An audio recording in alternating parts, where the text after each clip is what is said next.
Hey guys, today I got about a dozen hats I need to embroider this logo on for a rush order. I'm going to show you guys the process. Stay tuned. Alright guys, so I got everything kind of put in this corner of the table just so I can get the camera a little bit closer, get you guys up in here and see what I'm doing. So for today, I have, like I said, a dozen hats. There are a couple different styles. They are all structured on the front. Some just have mesh, some are just different color stitching and stuff like that. So it's not a big deal. Typically, I hoop all my hats the same, especially if I'm just doing the front. But for this, I have my hats over here, my tearaway stabilizers, and my hoops. So first thing you're going to want to do is get the hoop set on your station. Make sure it clicks in and get the bar out of the way. Once that's set, then you can go to the hat, take out the cardboard structure piece from the inside, and then flip out the sweatband. You really have to make sure it's flipped out for the front. On the back, it gets kind of tough with the fasteners. Take a piece of tearaway, get that balanced on top. Some of these hoops have things that hold down, and you can also tape it down if you choose, but typically if you just balance it and you're careful, that works just as well. And then when you're hooping it, make sure you have the sweatband out, like I said. Get underneath the these two bars. They're meant to clamp the back of the hat. I typically don't use them, but make sure they're clear of that. Hold down the stabilizer and gently put the hat over.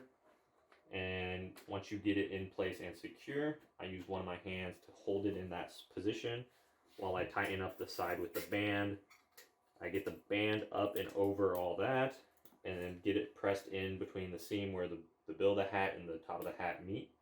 Make sure it's nice and tight all the way around and is straight, and then I latch in the right side, making sure it's real tight so that way it doesn't move in the hoop. Because if you do get movement in a hoop from the hat frame, it's going to cause misregistration. You're going to get broken needles. You're going to have a lot of issues that you don't want. But once that's ready, you're pretty much good to go. I'll take this and put this on my machine. Like I said, I have two, so I'll get this one on here while that one's stitching out and get that one set up, and I'll kind of just time-lapse the whole process. It shouldn't take too long. I do only have a single head, but I'll work through these, and I'll keep you guys updated. Alright, so as I was getting this on here, one thing I remembered, because I am doing a bit of a taller stitch, it is typically common that the back of the machine here is going to rub the bill of the hat. And to prevent that, I kind of just use a simple dirty method, piece of duct tape, or some people use painter's tape. I double it up because I've noticed that just gives me a better result. You don't necessarily have to. And again, depending on the design, you may not even need duct tape at all. It's just something I do to kind of avoid that, because once you get that marring in there, you can't really get that out with steam or washing or anything. So definitely recommend it, but otherwise let's get going on this.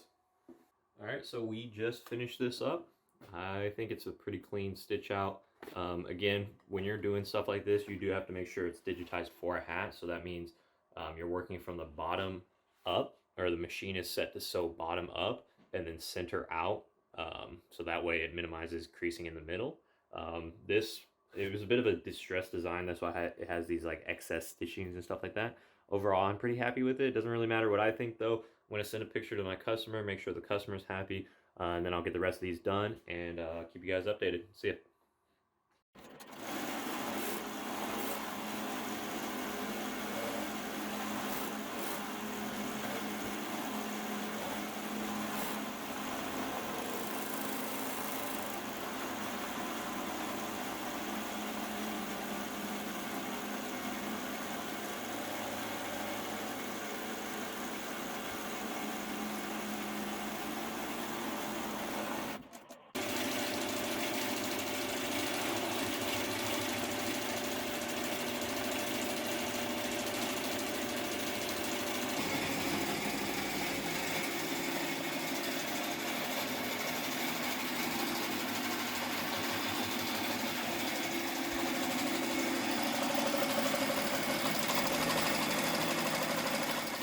Alright guys, thanks for watching the video. We finally made it 12 hats in about 2 hours. I took a couple breaks, so it really shouldn't have taken me that long.